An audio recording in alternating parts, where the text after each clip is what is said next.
I do not think we have ever had, I don't think we've ever had an election where candidates understand the concept, the idea, and the reality of freedom so differently.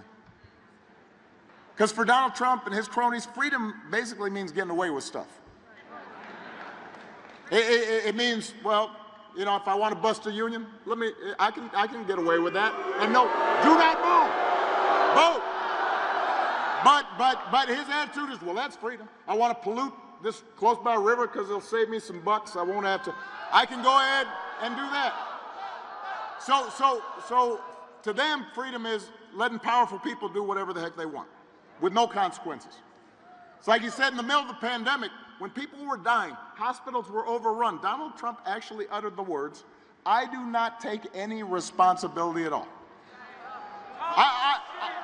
I am not sure any American president has ever said those words before.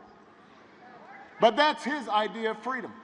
I do what I want, and I'm not held accountable, and I'm not responsible for anything. We have a broader idea of freedom. We believe that true freedom gives each of us the right to make decisions about our own life.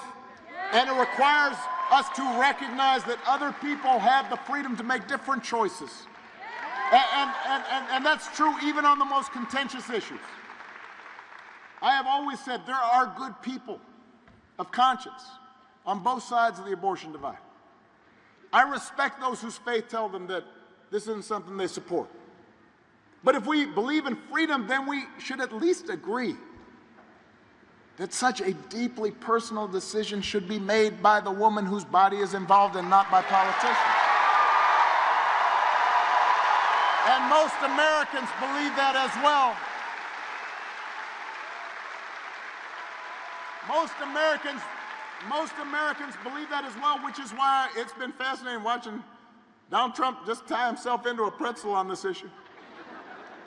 When he ran for president the first time, he said he'd support punishing women who got abortions. Then a few weeks ago, he tells women, don't worry, I'll be your protector.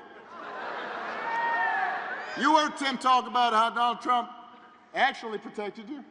Roe versus Wade overturned. Trump abortion bans in 20 states. He's out there saying everybody wanted it this way. No, they did not. But Donald Trump may be confused about this. You can't be. You need to be clear about what's at stake here. Tammy Baldwin actually introduced a bill that would restore the reproductive freedom that women had for nearly 50 years. If Congress passes that bill, Kamala Harris will sign it into law.